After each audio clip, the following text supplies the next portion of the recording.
Yeah, here you go. Thanks. Well, welcome everybody. My name is Bill Hammond. I'm the program manager for the Center for Virtual Care. We do faces in the room. I'd just like to know who's here. So if you don't mind, just put me on your name and where you're from. Just go with me. Oh, I'm sorry. I'm Sam. I'm actually from MedMicro School of Medicine, but I'm kind of contracted with School of Nursing to teach. It's Ian. I'm John Carson, one of the vascular surgeons here. I'm Amanda Byard. I'm an OB and the family planning coordinator. Francisco, I'm the SimTech here. Alec, simulation fellow. From Senior. Ian Julie, Sim Fellow. Maria, I'm from Brazil, and we are doing a sabbatical program here. And I'm Arno Buell, I'm one of the head and neck surgeons. Welcome everybody. Sure, we'll have some stragglers in. I know Dr. Barrett's coming in. He's meeting with a group that ends a few minutes ago, so I think we'll be short. I've got to chat a little bit about the access to the center, the roles, what it is the center's doing currently. But first, with the magic of technology, it does work. All right, I just want to do a quick review of where we are. The Simulation Education Series is about 6 months old. We started planning it January of 14, and then kind of rolled it out the first week of July. So here's the things that we've done so far, starting, of course, with Dr. Baer back in July. Quite an array of topics. We've been posting, well, we've been attempting to post them onto the website. We've been having some struggles with some of the iTunes U components and some of the different tricks to get it posted onto our website. But those are smoothing out and we'll get them on board shortly. However, that's the first 6 months. Quite a smattering, some staff, faculty, fellows from across the campus. But also looking down the road, we've also got some platform workshops talking about the Laerdal, the Medi, and the Gomard products, of course. The development of the center, some operational issues, of course some more journal clubs we're doing quarterly, and some simulation settings in situ versus in the center, some course development, and then also some research sessions. So for those that have been there or here, those that are new, anything that you'd like to see, anything that we've missed, anything that you're hoping to see, we have plenty of time to finagle something into the schedule. I've asked, of course, for a chocolate fountain. Dr. Bear has never provided that. A pony keg has never been provided, but I've tried. Anything? Your opportunity, Sam? I think from our perspective, if we could go back and talk a little bit more about details on debrief, because we've started implementing that stuff, but I can tell you I'm not completely comfortable with it yet. And was it Kevin who did the debriefing last time? Kevin and Ali, yeah. Yeah. So if maybe we could talk, and then I know you guys have mentioned about how important the debriefing is compared to, we're still focusing on the actual task and we're focusing on the actual session. Mm-hmm. But now that we've started trying to focus a bit on debrief, it would be nice to get a little bit more training on debriefing. Sure, okay. Anthony. Okay. What I failed to mention was an interesting one coming up. Dr. Medicopol is going to be doing it with hybrid simulation, using perhaps a static piece of simulation. I'm not exactly sure what she's doing, but to bring in components that aren't necessarily part of the simulator, but something that's outside the realm of that. So hopefully there's good talk on that. Anything else?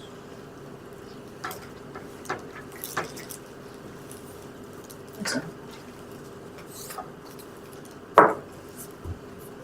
So moving on to my stuff.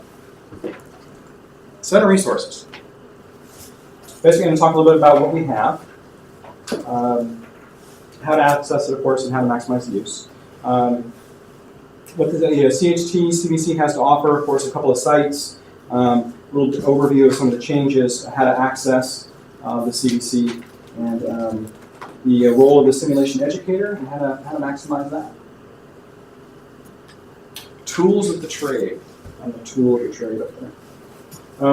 We have a lot of different tools here in the center. Like I said, a couple of sites, about 10,000 square feet, dozens and dozens of simulators, whether it be high fidelity simulators, task trainers, or virtual reality trainers. Of course, it also involves rooms and spaces, whether we do OSCEs or models, things of that nature. A key component is the CBC Portfolio. Thank you very much for passing that around. This is the portfolio that is going up on our website. It's basically a laundry list of our equipment. It's pretty comprehensive. Most of the stuff's on there. If anything got washed away in the floods from yesterday, we haven't pulled it off, but we'll fix that. Like I said, it's going to live on the CBC website. We update it as we get new equipment, or if something is unusable, we'll pull it. Of course, it's subsectioned out with the task trainers, the high fidelity trainers. What's really not on there is some of our Franken Lab products, things that we can create. But that's usually a one-on-one conversation. If you have a need for something to be designed, such as our Destiny belly trainer that we're building, allows for ultrasound and some actual scalpel work on a mannequin, which kind of scares the CBC manager. But anyway. Also, of course, key components for access and utilization of CBC is space. Like I said, the OSCE rooms, ward beds, the OR, the recess room, everything has wheels. Everything is able to be adjusted, moved around. Some things are real big, like our angio trainers, but we can squeeze those out and repurpose those into a larger room. Some of the needs, from example, the School of Nursing, they're putting on a workshop next week, I think, a couple of weeks, where we're going to use the HeartWorks trainer, but their group is about 15 students. Right now it's kind of into a small room that can accommodate 4 students at best, but to put on a lecture for a larger group, we're able to move all of our equipment around. It just takes a little bit of planning and a little bit of discussion with groups to meet your objectives. Of course, the VR equipment, we are currently have a few of the trainers, the HeartWorks, the newer Symbionics angio trainers over here, but we'll also be pulling the laparoscopic trainer, the Bronch, and the GI trainers over here to this site. And of course, the eyesight trainers that are the ophthalmology exam estimators are also here. And those are in different spaces, and again, we can move those around. Also, other components of the space are the recording capabilities. Right now, we don't use it a ton. I think that's a great opportunity to grow the recording of the sessions, recording the students, and offer that for a debrief. A nice subset of the students appreciates seeing the video of the sessions, finds key things that they would like to work on. It's a great tool for the faculty and staff. Some just fixate on the angle of the camera and showing their bald spot, but that's for some of us. And of course, the virtual space is the distance education, which I think is going to be a huge component of our future in the center. Working with groups from either across the state or across the country or perhaps across the world. We have obviously Dr. Al-Khalif working from Saudi Arabia. Perhaps there's ways that we can engage with you and Dr. Al-Somali in the future to engage different classes. Of course, we got to work on that time factor. That's a whole other discussion. And of course, another key component is staff. I've got an amazing staff.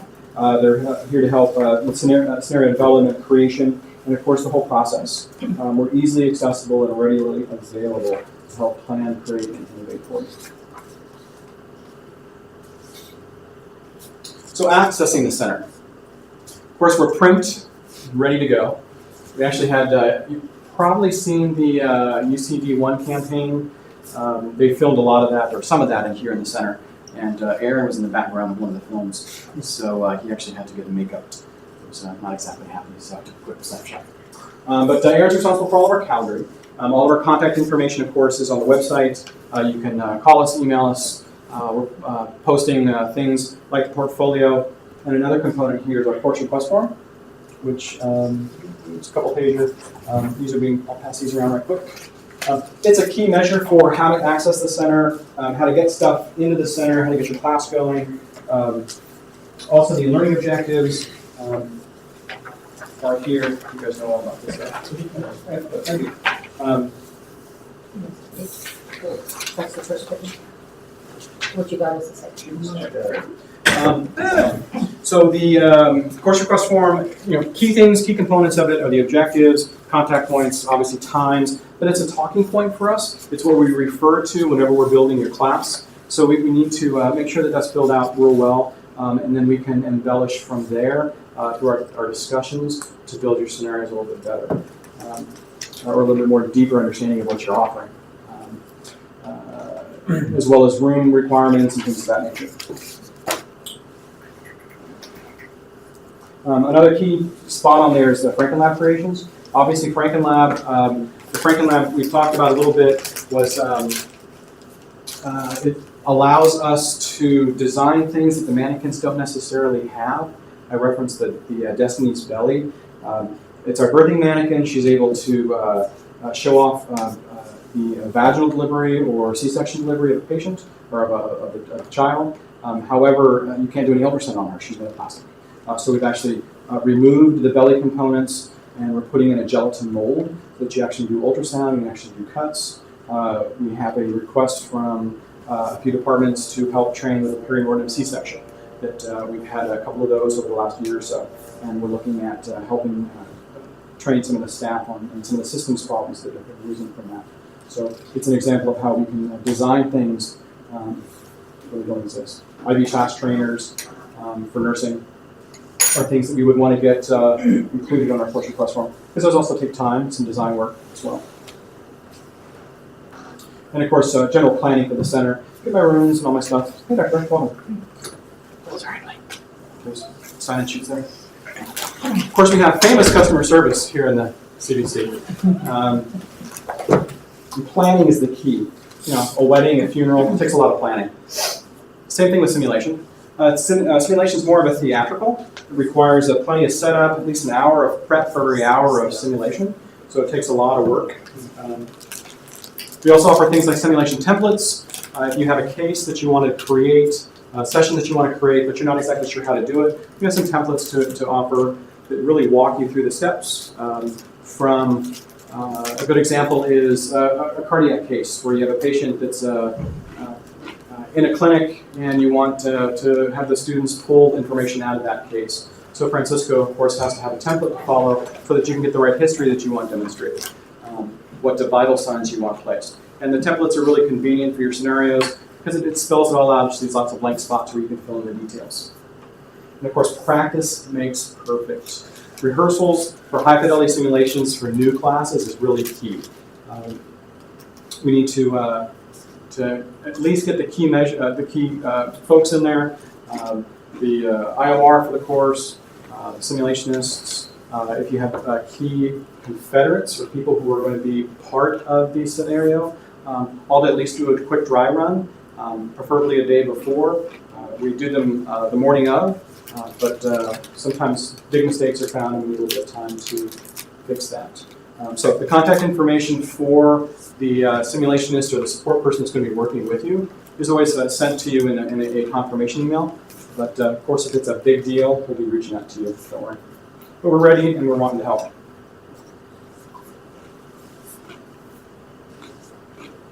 So maximize the experience for the new simulation educator. Faculty often teach, staff often teach, giving lectures, putting you all to sleep with a PowerPoint like this. However, simulation is very different. Simulation scares a lot of people. So as we described over the last 6 months, there's a lot of different parts, a lot of moving parts to get this all worked out. So we have staff and fellows here to support you. Maximize the effectiveness of using the simulation, as described earlier, and help build confidence for the new educator. You might have years of teaching across the street, but to use education with simulation is completely different. So we're here to offer that. But we also have the champions that can help you out with that. Our champions are typically experts that have been doing simulation for a while, come in a bunch of different departments, and we also offer that as a different way to help out. Champions come in many colors, shapes, and sizes, different departments. emergency medicine, anesthesia, cardiology, surgery. So these folks have been doing simulations for a bit, for a long time, a short time, but they're good at it. That's the key measure. So we're able to bring these champions to work with our staff. We don't have a ton of staff, we don't have a ton of fellows, but once we start thickening up the batting lineup with champions, we really make it a larger depth there. So the role of the champion. They really know the nuts and bolts of simulation. They've been doing it a long time. We've chose these different individuals. Some are homegrown over the years, some are fellowship trained, and they're available for mentoring within the department or for another department. An example of interdepartmental is anesthesia recently had a faculty member stand up and take over an advanced airway class.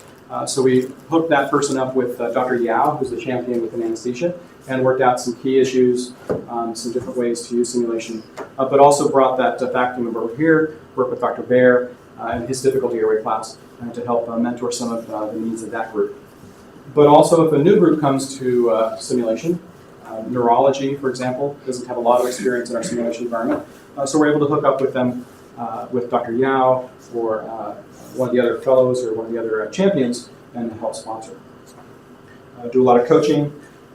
They can help by measures by allowing observation of their course to pull in the new faculty member and allow them to watch some of Dr. Yao's courses and see how it's done. And then take them aside, help them write up the scenarios, help walk them through the templates. That's another great option or opportunity with our fellows and our champions. We review the list of champions annually, so we're always looking for more. As School of Nursing stands up more and more of their educators and are more and more in the center, we're looking to probably add in a person or two from their group to our champion list, and we're hoping to grow that list as we.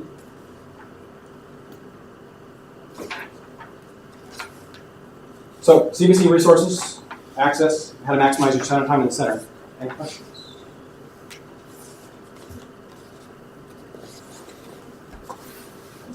Sorry, I was late. Quick tour. What I did want to go back a little bit since you're here. Back. This. So, talked a little bit about, before Dr. Bear got here, about what we've done for the last 6 months. Obviously, we talked a little bit about the different sessions that we've had, and I reviewed some of the stuff that we're doing in the future. I'm just really curious if you want to chat about that at all. Thank you. Probably just to dovetail on what you already mentioned, kind of envisioning this group, I think has been just an opportunity for folks to kind of hopefully get to know one another and kind of share interests. It's been a pretty dynamic group of folks I haven't seen on prior days, and then other days we'll have just a room full of the usual faces. So a lot of variability in terms of who's coming here, and I think trying to really highlight the center as a shared resource that can really benefit a lot of our trainees in lots of different ways. That said, I think that we need to do a few things to kind of all be reading from the same hymnal, so to speak, so that we're all kind of aware of the rules of the road, the expectations, and whatnot. Because at the end of the day, this gear is really expensive. Some of it's quirky, and some of it won't do what you want it to do. So, kind of having a better understanding of, hey, I want to teach a class on nasopharyngoscopy or something, and there are good simulators for that, and there are some really bad ones on it. And so we can help with that selection. We can do a number of things. I hope with this lecture series, the staff and fellows in particular can kind of help move away from I'm going to give you a death by PowerPoint lecture or on-the-fly lecture standing next to a simulator, because that I think has been where things have gone awry. Has just been not that bad. That's bad. It's just a waste of everybody's time to be kind of standing up next to a simulator, going, okay, what's the simulator going to do for me? And really, all you end up doing is kind of expounding in some sort of kind of wizened way about the pros and cons of various things in life in general, and have nothing to do with actually doing simulation. So our hope really is to build a community of folks that want to use simulation as an education tool, and your mileage may vary in terms of your various interests and needs for education. It is one among many tools, and trying to find out where along the spectrum it best fits for you is kind of what we're all about. I mean, frankly, that's what the current state of the literature is about too, is trying to figure out, it's not a panacea. It's got some good things and some bad things. Simulators do a great job of mimicking a dead or dying person. They don't do a great job mimicking a really kind of sad and depressed person. So, which is fine by me, because I prefer the former rather than the latter. But that said, that's kind of, I think, the goal and vision of this, and wanted Bill to be able to kind of lay down some of the context of some of the rules and kind of the role of kind of a champion piece as well. So then I do have a question. Yes, ma'am. Talking about the depressed piece. So for the depressed piece, we normally use SPs. Mhm. And as we're just thinking long term in terms of expansion, do we have plans to do like SB recruitment, since right now we're using the clinic rooms with SBs, but we're recruiting through CRC. And it's a finite pool that, we're all sharing, literally. And thinking about next year without stressing out or freaking out too much, of going up in the number of students to 60. So the link to depression was your depression? Did you want to talk about that? No, but I'm linking to the SP. Do we have plans? Because SPs are a means of simulation with a live person. So are we expanding to have a means to do that through just the CBC? At this point, no. The CBC's, we look towards the School of Medicine and their program for SPs. At this point, it doesn't look as though that's going to change. Okay. I don't know how forward thinking they are as far as what the future holds. I know that Jana Katzbell is feeding both camps. I'm assuming that she's leading the charge for that, and just making sure that they're aware of the growth that's coming. But I haven't had that conversation. Organizationally, the SP program lives in the School of Medicine. Okay. The thing about the Center for Health and Technology is we don't live necessarily within the hospital and School of Medicine. It's kind of, in the vortex of everybody's space. So for the time being, that's not a element on our org chart. So neither of us can really speak to the details of it. Don't need to be tiptoeing around it, but you're right, it's underutilized. Or it's variably utilized. I think the problems with growing that program is it takes a long time without being used at all, and then when we need it, everybody's totally tapped out. And now that we're anticipating a big need for the School of Nursing, that's something that we have talked about with the School of Nursing leadership. And Jana and Deb Ward and Heather Young are all aware. It's just a matter of trying to figure out ways to fund that.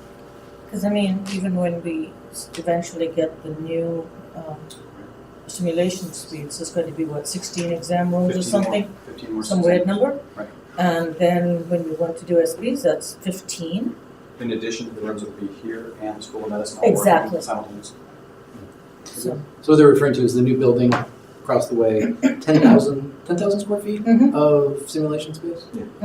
Right. So that will double our simulation square footage as a health system. What's that? Bill, can you talk about the process for scheduling the class?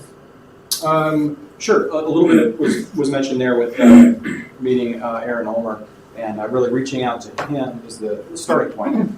He'll work with faculty to get dates and whatnot, and then of course the course request form is our model for getting the structure of the class, the objectives, and then bringing that to the different simulationists or the fellows to help flesh out the class.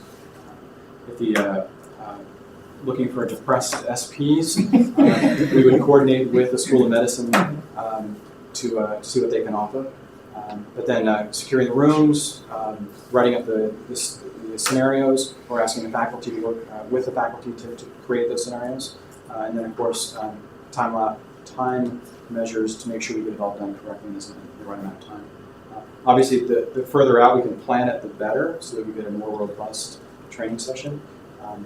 Short and quick we can do, but it's not always as pretty as we'd like. Not only do we want to look good, but we want you to look better. So if we have good time planning and rehearsing, then we can get it. Thank you. Sure.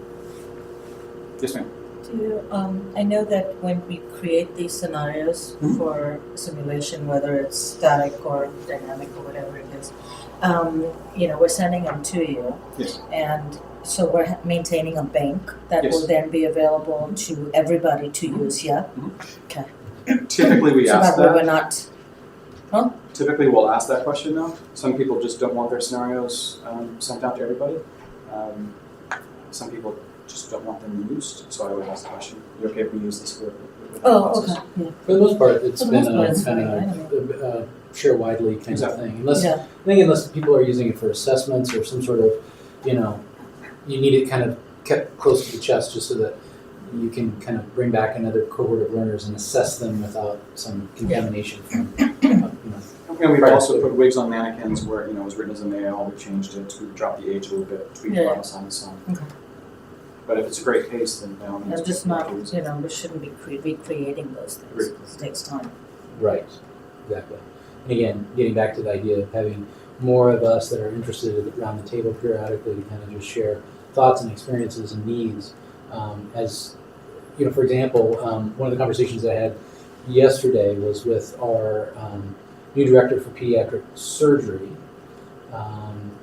who was intrigued to hear about Destiny's Belly, which was envisioned as a kind of augmented labor delivery belly that we're making out of kind of this gel composite so that you could do a crash C-section or some sort of other kind of bloody belly intervention in general. And he said, oh my gosh, I could really use that for my OR training, independent of the fidelity internally. His issue is having, as they're really stepping up their program to do more, these early in utero interventions, having multiple teams around the bedside at any given time takes practice. So it's really more of, okay, we're going to get the scopes in place, we're going to do all of that. Maybe we'll have something on the inside to play with, but the concept of having, anesthesia and whatever else is going to be at the bedside, NICU, that whole kind of confluence of specialties is something that needs to be practiced, and he's really excited about that. So these are kind of ever-evolving kinds of things. I think that's a nice part of the center, is that we can obviously train med students, residents, nurses, but we can also get assistance problems, OB and helping with their cesarean section response team, and we help them redesign that whole team and putting that into practice soon. Not necessarily the specifics of the learning of how to do that, but the whole team dynamic, what they change dramatically. So, I need opportunity to sign. So, any other questions? Thank you very much for your time. Maybe we could use a little bit extra time. I'm just curious for some of the folks that haven't been kind of around the table before, kind of, if you wouldn't mind, not to put you on the spot, but your interests in the center, kind of what your thoughts are on utilization of this for training,